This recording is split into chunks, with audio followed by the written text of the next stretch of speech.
मेरी माताओं बहनों,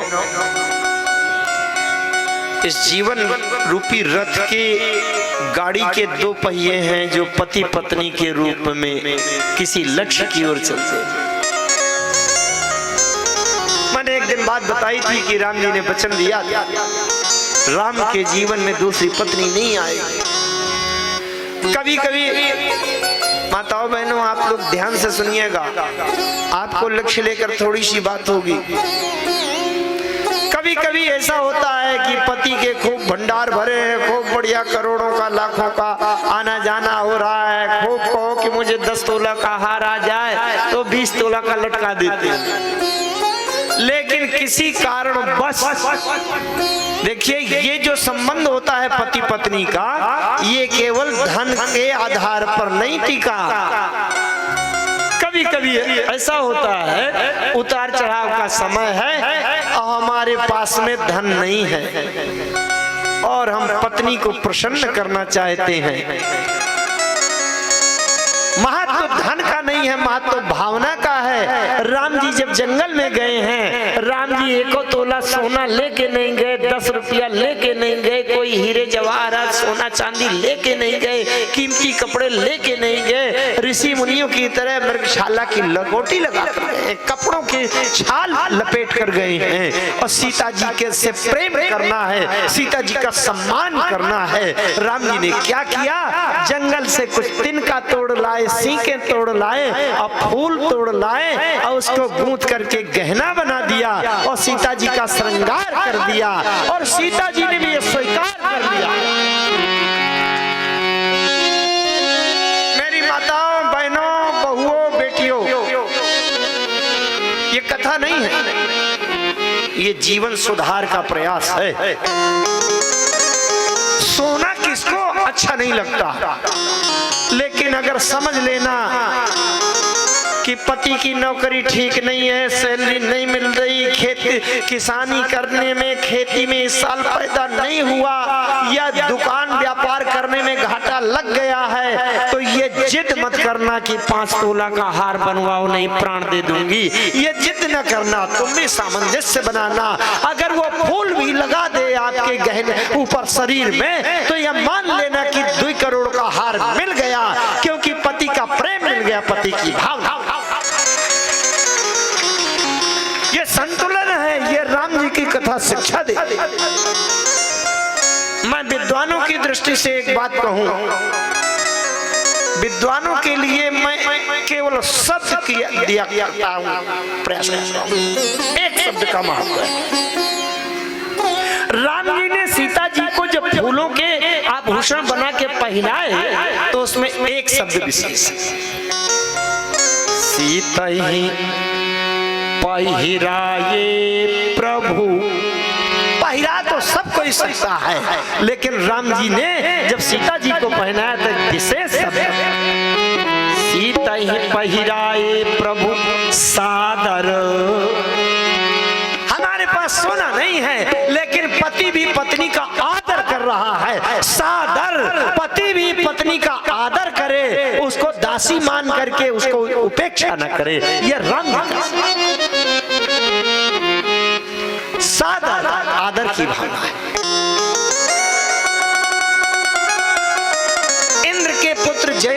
देखा, बोले भैया ये तो बड़ा कमजोर है। अब बताओ, सीता का आदर कर रहा है, फूल और सीख तिनका जोड़।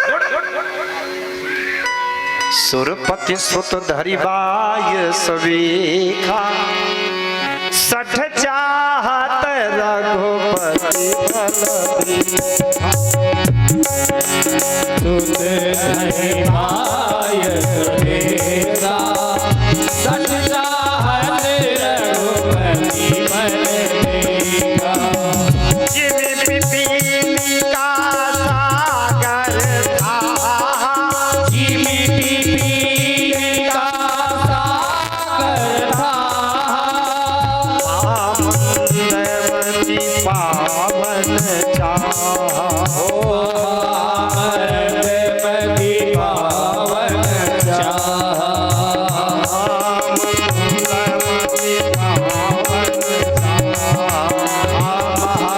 आमंदवती पावन चाहा। जैसे कोई चींटी महासागर का गहराई नापने का साहस करे, राम जी के बल को नापना चाहता है इंद्र का पुत्र जयंत। उसने कौवा का रूप बनाया। रामचरितमानस में 2 कौवा, एक इंद्र का पुत्र कौवा और एक भुसुंडी जी महाराज।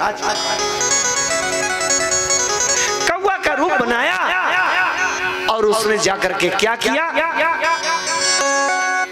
सीता चरण चोंच हती भागा, महामंगलमती कारण का।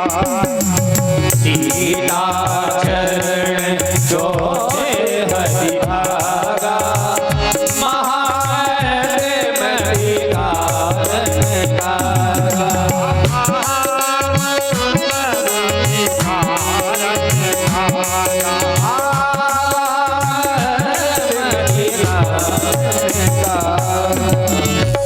वो कौवा गया और सीता जी के चरणों में चोंच की खरोंच। अब सीता जी के चरणों में जब चोंच की खरोंच लगा दी तो उससे खून बहने लगा। चला रुधिर रघुनायक जाना। अच्छा, कौवा ने चोंच की खरोंच मारी सीता जी के चरणों में। अब गोस्वामी जी लिखते हैं चला रुधिर रघुनायक जाना। क्या जाना, इसमें जानने की क्या बात? अरे कौवा ने चोंच की खरोंच मारी, खून बह रहा है, अब इसमें जाना क्या? अच्छा एक बात कहूं मैं, किसी भी बात को दोनों तरफ से, आगे पीछे से, पक्ष विपक्ष से, दोनों तरफ से देखना चाहिए। जैसे कोई सम्मानित व्यक्ति है और कोई उससे छोटा, उसको सम्मान करने के लिए उसके चरण छुए, ऐसे हाथ लगावे चरणों में, ऐसे चरण छूने के लिए, और शायद उसके नाखून बड़े हो गए हों और वैसे चरण छूने में धोखे से नाखून का खरोंच लग जाए तो गोली मार देना चाहिए। और ये भी तो हो सकता है कि कौवा बेचारा सीता जी के चरण छूने के लिए झुका हो, अब बेचारे की चोंच नुकीली है और धोखे में खरोंच लग गई हो, तो राम जी को ब्रह्मास्त्र चला देना चाहिए।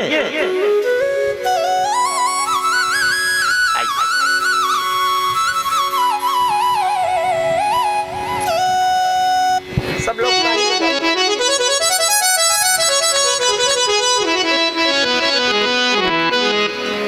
आइए फिर से बात ध्यान से। मैं कहता हूं, अगर कौवा सीता जी के चरणों में प्रणाम करने के लिए झुका हो, अब बेचारे की चोंच नुकीली होती है और जल्दी जल्दी में सीता जी के चरण में शायद चोंच की खरोंच लग गई हो, तो राम जी को ब्रह्मास्त्र चला देना चाहिए? नहीं, कभी नहीं। चला रुधिर रघुनायक जाना। क्या जाना? राम जी ने ये जाना कि ये कौवा प्रणाम करने के लिए झुका था, खरोंच धोखे से लगी है कि जानबूझकर लगाई गई।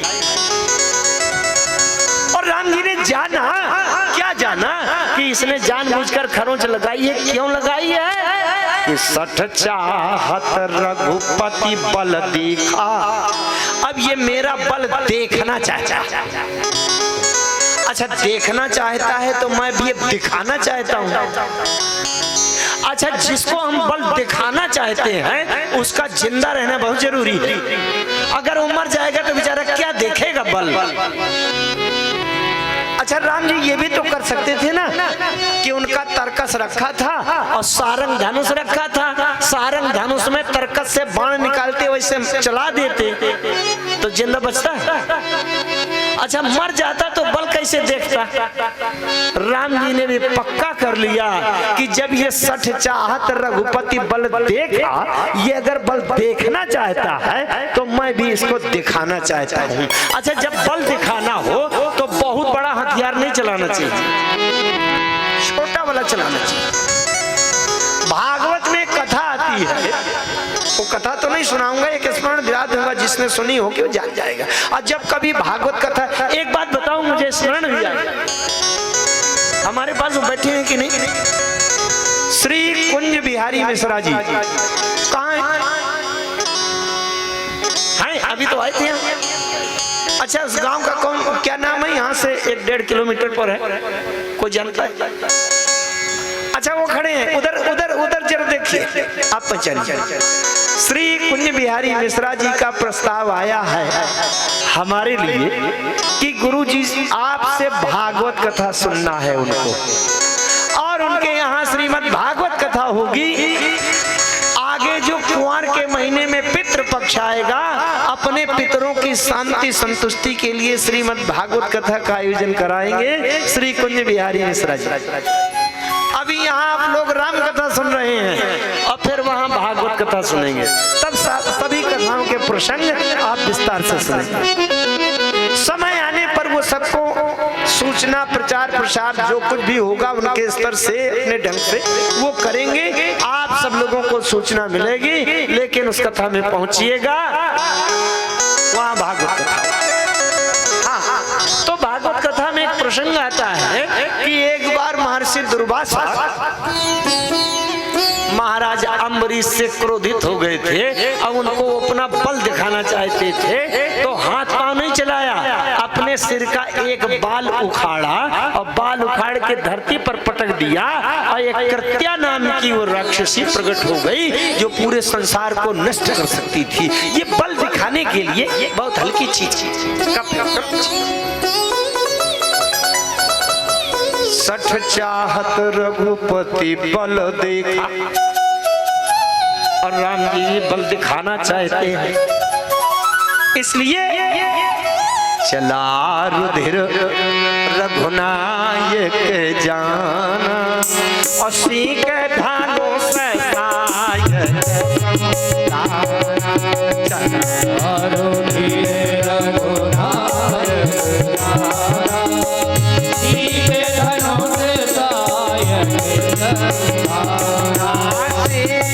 धनुष सहायक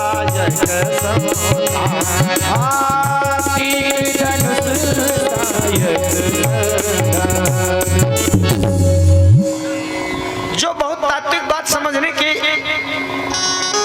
निशाने से बैठे हैं वो लोग भी समझे।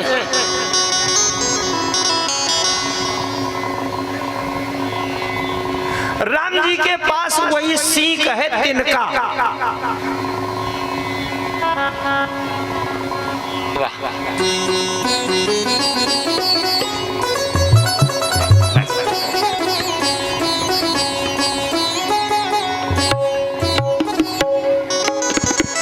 कथा में ध्यान दीजिए, आज कथा को जल्दी समेटना भी है।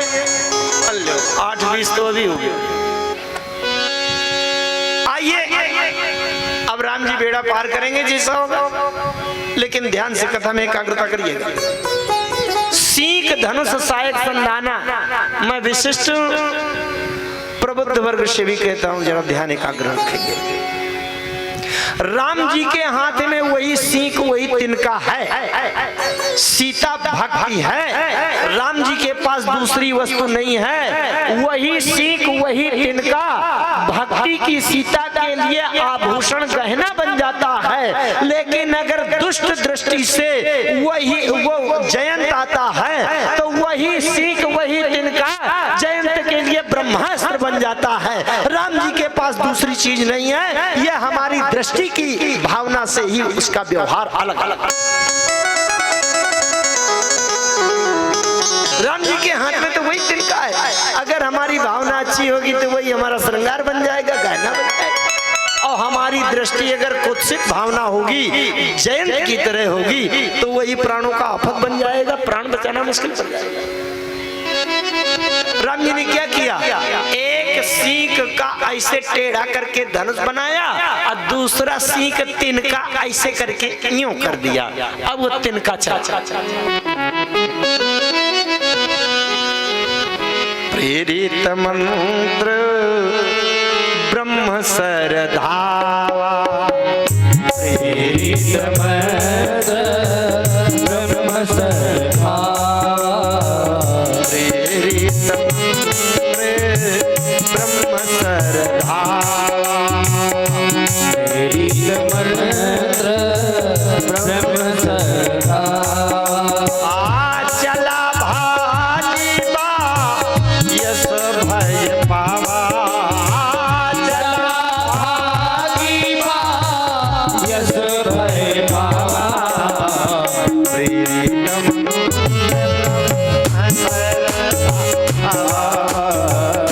प्रेरित मंत्र ब्रह्म सरधावा।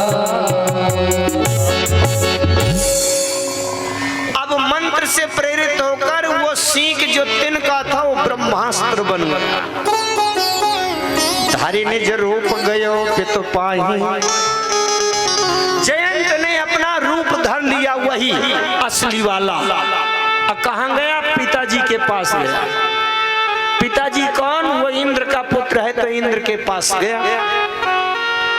और इंद्र ऐसे हैं जिनके पास वज्र रहता है, अब वज्र अचूक रहता है। जैसे किसी के पिताजी के पास राइफल हो लाइसेंस की। अब पिताजी सयाने हैं 50 साल के, और उनका 25 साल का लड़का जिसका बड़ा गर्म खून है और गांव में किसी से लड़ाई करिया हुआ है और जल्दी जल्दी पिताजी के पास आए, पिताजी राइफल निकालो। पिताजी कहें बेटा राइफल है, एकदम सीधे राइफल। बोले बिल्कुल, लड़ाई हो गई उसको गोली मार। पिताजी तो राइफल नहीं देंगे क्योंकि लड़का जाएगा धाए कर देगा तो आजीवन कारावास पिताजी का होगा, क्योंकि लाइसेंस उनके नाम है। तो पिताजी तो राइफल नहीं देंगे क्योंकि 302 का केस लगेगा। और जयंत को तो ये भी डर नहीं था कि मैं कोई 302 का केस लगेगा, मेरे पिताजी के पास वज्र रखा है, उठा के चला। जयंत गए अपने पिताजी के पास, इंद्र के पास, पिताजी पिताजी वज्र निकालो। अरे इंद्र ने कहा बेटा वज्र से नीचे बात नहीं हो सकती क्या? अरे वज्र के पहले और भी तो कोई उपाय होंगे। ऐसी कौन सी समस्या आ गई जिसके लिए वज्र उठाना पड़े? जयंत ने कहा पिताजी वज्र के नीचे मामला हल नहीं हो सकता। बोले क्यों? जयंत ने कहा पिताजी तिनका पीछे लगा है इसलिए वज्र उठाओ। अरे इंद्र ने कहा कि अगर तिनका पीछे पड़ा है तो तिनका के लिए जानते हो क्या करो, मेरी तरफ देखना। अगर हमारे सामने कोई तिनका आवे तो 2 उंगली ऐसे लेंगे, बीच में अंगूठा के बीच में तिनका दबाएंगे, अंगूठा को जरा सा जोर लगा देंगे तो 2 उंगलियों के बीच में जैसे अंगूठा घुसेगा वैसे तिनका टूट जाएगा। इंद्र ने कहा अगर तिनका पीछे पड़ा है तो 2 उंगलियां अंगूठा में जरा सा दबा दो, तिनका टूट जाएगा। जयंत ने कहा पिताजी वो तिनका निपटने वाला नहीं है। इंद्र ने पूछा कि तिनका किनका है? इंद्र ने पूछा तिनका किनका है? जयंत ने कहा तिनका तो राम जी का है। इंद्र ने कहा तो फिर उल्टा हो गया, आज वो तिनका वज्र हो गया और वज्र तिनका हो गया। क्यों? क्योंकि तृण दे कूली से तृण कराई।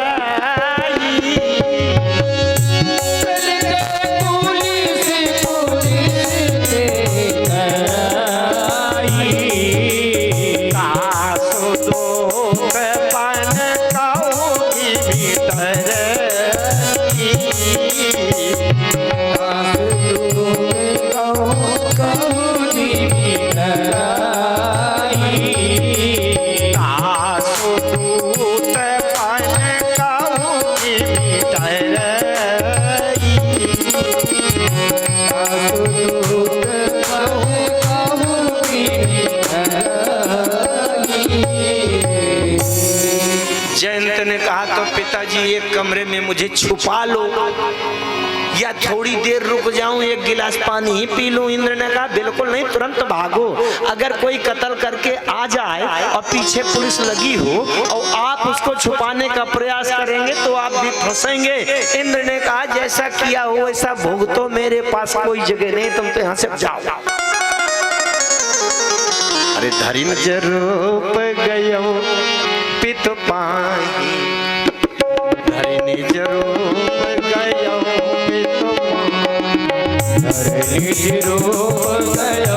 पित पाही। राम विमुख खाते ही नहीं, राम विमुख खाते नहीं। धरिनी जरूप गयो पित पाही, धरिनी जरूप गयो पित पाही, धरिनी जरूप गयो पित पाही। राम में मुखरा खाते ही नहीं, राम से दुश्मनी करके आया, इसको रखना ठीक नहीं, नहीं नाश करता है। भागो। अब जयंत भागे भैया, इंद्र के आगे ब्रह्मा जी की याद आई, ब्रह्मा जी के पास गए। हे विधाता, हे ब्रह्मा जी, हे पितामह, आपके पास तो ब्रह्मास्त्र है, आप मुझे तिनका से बचा लीजिए। ब्रह्मा जी ने कहा राम के तिनका से बचाने की शक्ति नहीं, तुम जाओ। शंकर जी के पास पहुंचे। हे भोलेनाथ, आशुतोष और दर्दानी, हे पशुपतिनाथ, अपना पाशुपति अस्त्र उठाओ और राम जी के तिनका से बचा लो। शंकर जी ने कहा कोई गुंजाइश नहीं, भाग भाग भाग भाग। ब्रह्मधाम शिवपुर सब लोका, अफिराश्रमित व्याकुल भय। काहू बैठन कहा न हो, काहू बैठन कहा न होई, काहू बैठन कहा न होई, काहू बैठन कहा न होई, काहू बैठन कहा न होई, काहू बैठन